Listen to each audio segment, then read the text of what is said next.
Hai, nama saya Wang Zimo. Saya berasal dari China. Seterusnya, izinkan saya memperkenalkan kehidupan baru saya di Malaysia. Dalam kesibukan belajar, memiliki ruang sendiri yang bersih dan kemas.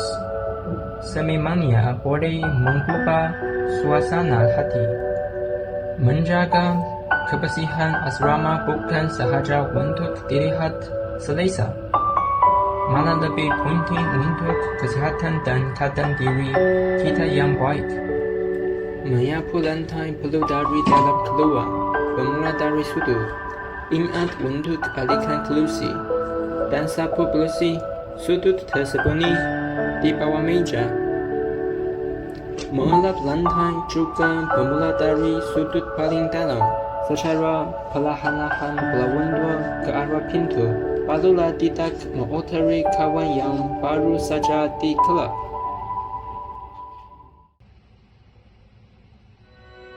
Menjaga kebersihan diri juga sama pentingnya.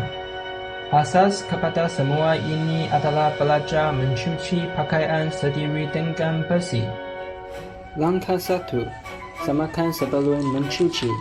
Sebelum meledan pakaian, pastikan Anda mengeluarkan barang dari kucing. Langkah 2. Rendam dengan air bersih. Rendam pakaian dengan air bersih. Langkah 3. Tuang deterjen. Tuang jumlah deterjen yang sesuai ke dalam air. Langkah 4. Gosok pakaian. Menggosok pakaian. Langkah 5. Rendam.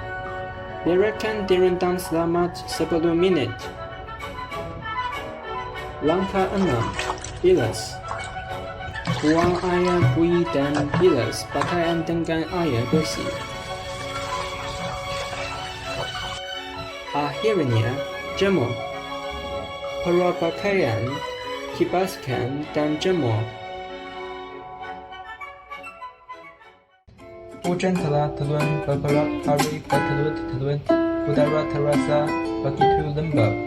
Hari ini, matahari akhirnya muncul juga.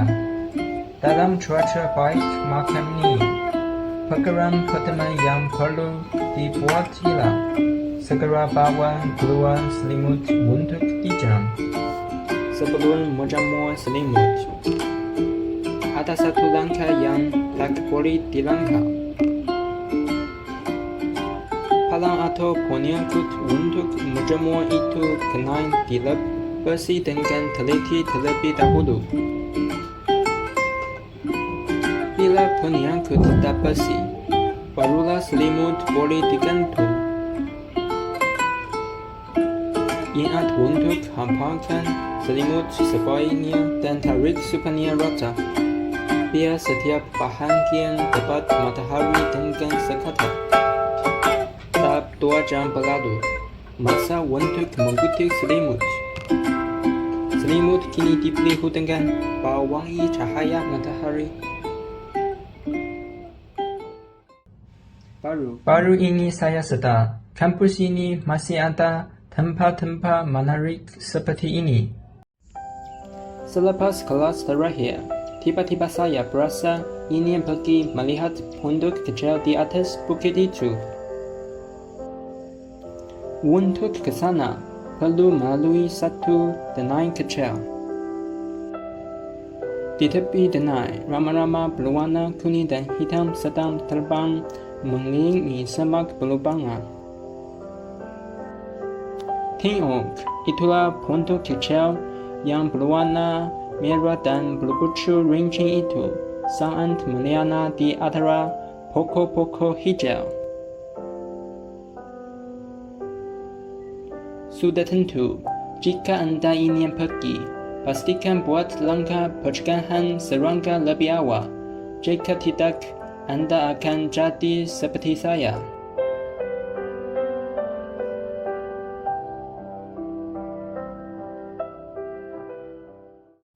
Jika bilik darjah dan perpustakaan adalah medan pemikiran, maka kafe di tepi tasik ini adalah tempat rehat tepat saya di acara pertempuran. Sebaik sahaja menolak pintu masuk, aroma kopi yang biasa serta musik yang lembut akan serta merata menyelubangi diri.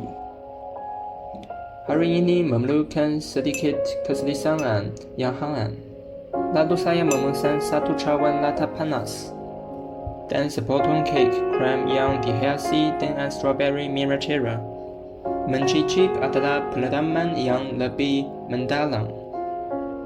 Akhirnya memandang cawan dan pinggan yang telah kosong, hati pun terisi penuh. Kebelakangan ini, hujan turun semakin kerap. Tengok ini ramalan cuaca untuk minggu depan. Macam terselatikan salin dan tanpa. Setiap hari, ikon yang sama, rentak yang sama, hujan. Maka hujan pun menjadi bunyi latar bagi hari-hari ini. La kadangkala menjadi detik drum yang rancak. Berbunyi pitepet mengetuk bang-bang. Kadangkala beletupan menjadi white noise yang panjang. Berdebar perlahan, mengablokkan pemandangan dua tingkat. Di Malaysia, hujan adalah satu bab yang panjang dan lembab dalam kehidupan. Baru sahaja habis kelas di Blok I1. Sekarang saya kena pergi ke Blok I1 untuk ambil risalah dan hadiah. Pada pagi ini, saya telah melihat satu notis di dalam kumpulan QQ dan mendapat tahu bahawa saya boleh pergi ke Blok B1 untuk mengambil risalah aktiviti dan cenderamata.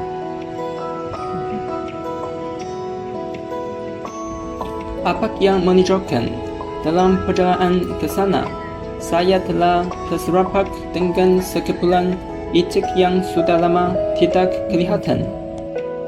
Setibanya saya di sana, para guru telah pun menitipkan risalah, postcard serta berbagi hadiah kecil untuk kami.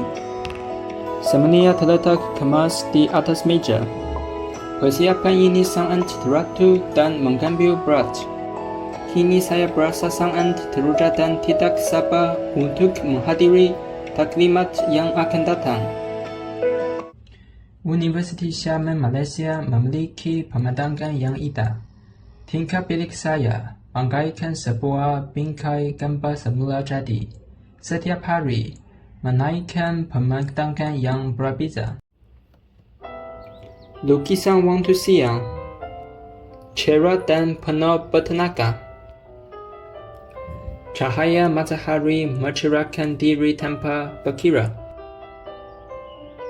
Lukisan waktu senja, lebih lembut dan hangat warnanya. Mentari bersiap untuk taman shift. Mania pelangit dengan aura yang hangat atau ungu yang lembut.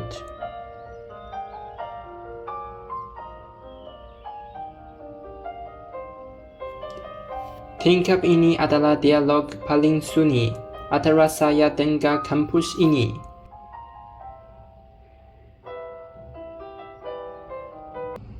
Seterusnya, mari kita berkenalan dengan satu hidangan. Hari ini ialah 21 Disember, juga merupakan Hari Dongzhi. Walaupun di kampung halaman saya, suhu sudah menjadi sangat sejuk. Tetapi cuaca di Malaysia masih cukup nyaman dan hangat. Dalam tradisi Cina, Dongzhi menandakan pemulaan sebenar musim sejuk. Pada hari ini, orang selalunya akan makan ladu.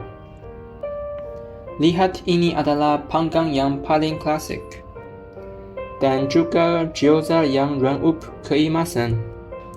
Namun, apapun jenis ladu, ianya hanya menjadi sempurna setelah dicelup ke dalam cuka.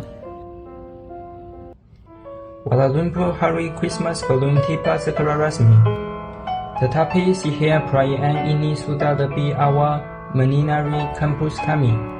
Kemana saja kita pergi, dapat ditemui sedikit kejutan yang membuatkan kita tidak sabar menanti. Lihat, bahkan perpustakaan yang biasanya paling sunyi pun telah berganti pakaian Christmas. Yang paling menarik perhatian, sudah tentulah model mini sekolah kita yang dibina dengan pintar menggunakan buku-buku ini. Tempat yang paling dipenuhi kehangatan dan gelatawa, sudah tentulah kafeteria. Tempat ini telah dikelilingi oleh lampu-lampu berwarna-warni, ribbon hiasan yang berkelip-kelip, dan hiasan gantung Christmas yang comel. Inilah kehidupan saya di Malaysia. Terima kasih.